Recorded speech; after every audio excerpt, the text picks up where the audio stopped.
Welcome back. As promised, between the second and third period of a very entertaining game between Colorado and St. Louis, which is close because everything's close. This wasn't. So I have to say that Carolina played a really solid game all the way through. And they showed some veteran poise in this as well, in that when you go down, you don't panic. When they get a big goal, you don't panic. So it was Saros versus Nedeljkovic. Canes wearing their thirds. These beauties right here. Don't blame them at all. If they made these their regular jerseys, I honestly would not complain. Because a road version of this jersey, like a white version of this, you could still have the gray shoulders. Look fantastic. Anyways, the first chance goes to the Preds. Really loud building. 51 seconds in, we get 4-on-4 hockey. A lot of 4-on-4 hockey in these playoffs thus far, as I've been talking about in the reviews. Fast pace as well early on in this game. Physical game. Very physical game. Over 100 hits total in this game. So this is a series where they're trying to wear each other down, and they're both succeeding. Shots were 2 apiece 5 minutes in. Saros making saves. The Canes end up getting a power play. Aho had a one-timer that was saved. Predators step in when the Canes poked at Saros. It's not acceptable. They don't poke at the goaltender. It's what happens. You're going to end up with a scrum after. And as the power play ends, the Preds then get their turn with the power play. The officials were trying to lower the temperature of the game. You could see that every time things looked like they might get really ugly, that they were jumping in, blowing the whistle, getting in between guys. And if things are, as I put on the board here, chirpy sticky, and that's where guys are kind of chirping at each other, maybe, a couple of cross checks and maybe a little bit of a whack on the knuckles. Chirpy sticky is born. So Natchez and Holla then got slappy. So they end up going to the box. Predators get some chances, but the Canes killed it off. I'm getting way too much enjoyment out of making up my own terms. Forsberg scores from Johansson and Ellis at 12:14, and it was an amazing deke by Forsberg. Preds fans in the building were celebrating. I only saw 2 on camera, but I'm sure there was more than 2. I would think there's more than 2. They didn't celebrate a lot tonight, so it was nice to see them celebrating when they had the opportunity.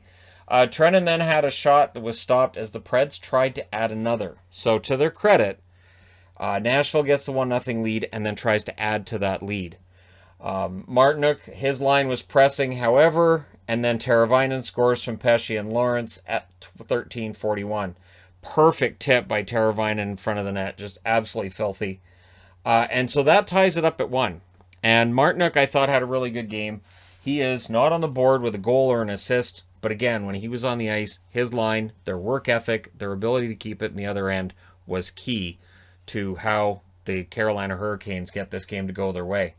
So the Predators tried to answer after that. Ekholm's shot saved. Saros then saved one off Stahl. Some good back and forth action late in the game.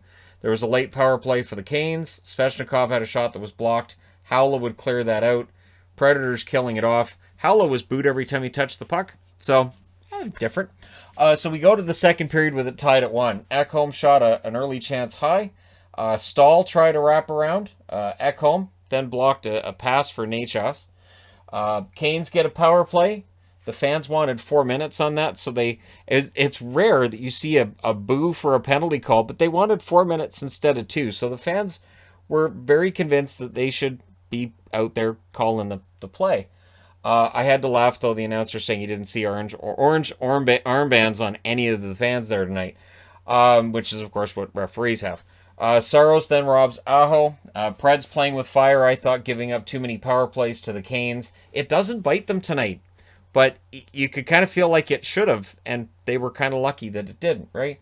Then we get 33 seconds of 4-on-4. The Predators get a power play on that. After that, that's unsuccessful. Because during the 4-on-4, Stahl scores from Pesce at 4:19. Canes kill off the power play. Then a ref you suck chant breaks out, even though they're up 2-1 and they killed it off. Shots are 7-2 for the Canes at 8 minutes. They wanted a penalty called the other way. So even though the Canes get 5 power plays, it was up to the fans. There would have been about 10 power plays for Carolina tonight. Stahl had a net drive forced wide. Saros stops Fogel's shot, but the puck goes the other way. Howla scores from Duchesne and Carrier at 8:41. It's a 2-2 tie. And that went off the back of Hakanpää, and it was only the Preds' third shot of the second period. So what had to be somewhat disheartening for Carolina was They were leading in shots by a lot at this stage of the period, and yet the score is tied. Predators then press for the lead right after. They press again with 9 minutes left. Hakanpää and Olivier then get very unfriendly. Predators come out of that with a power play, which left the fans displeased again because the refs weren't giving all the penalties to Nashville.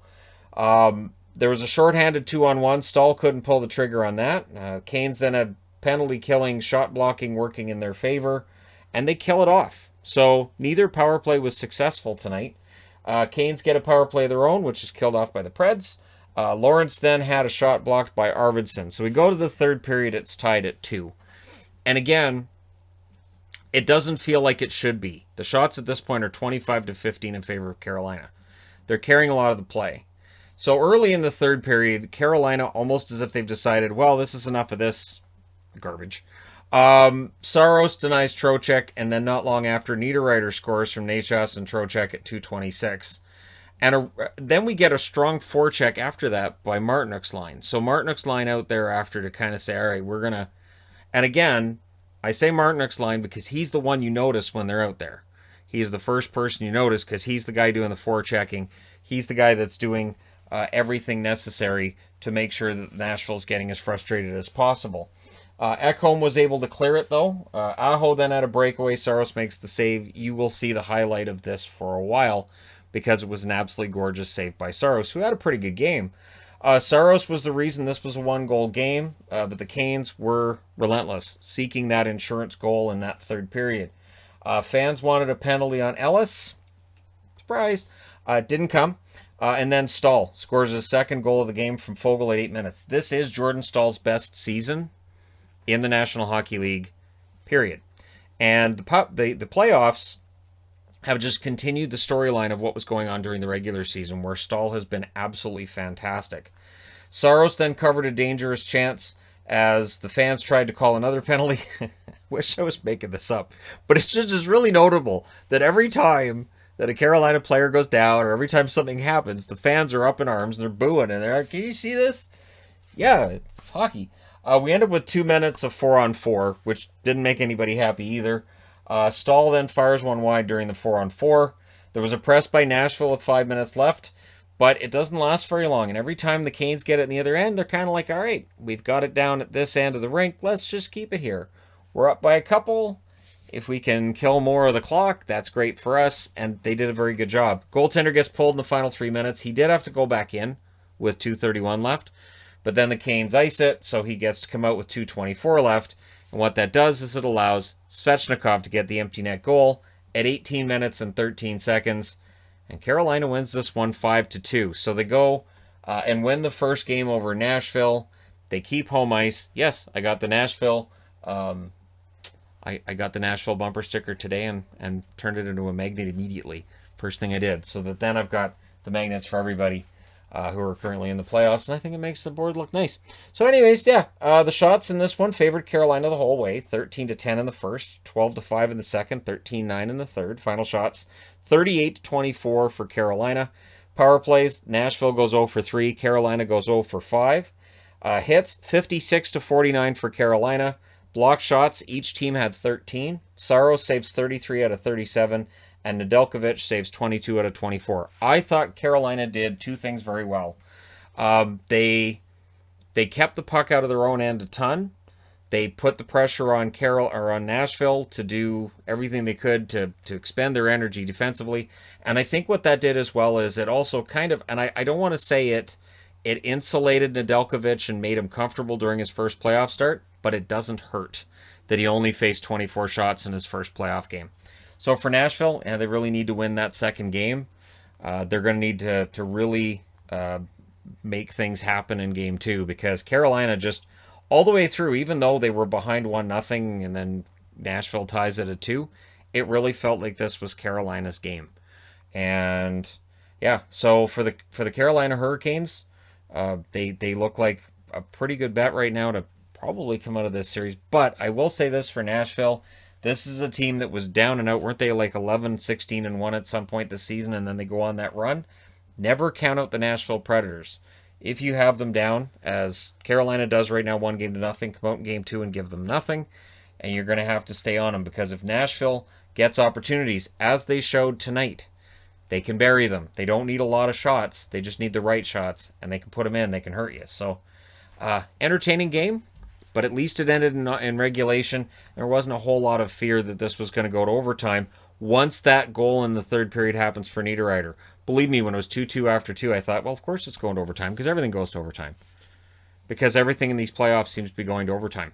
First round, it's not that unusual, although the fact that we saw the first 3 games of the playoffs go to overtime, all 3 of them, that's a new record in the NHL. It's never happened in Stanley Cup history. So, very competitive playoffs. We'll see if Nashville bounces back in Game 2. Let me know your thoughts in the comments section below regarding this game. Don't forget to hit like and subscribe if you're browsing your way through. You just happened upon this video, and it's possible that in an hour's time, I will be reviewing Colorado and St. Louis. It is also possible hours and hours from now, I could be reviewing that game, because overtime changes everything. Thank you guys so much for all your support. I will talk to you again soon.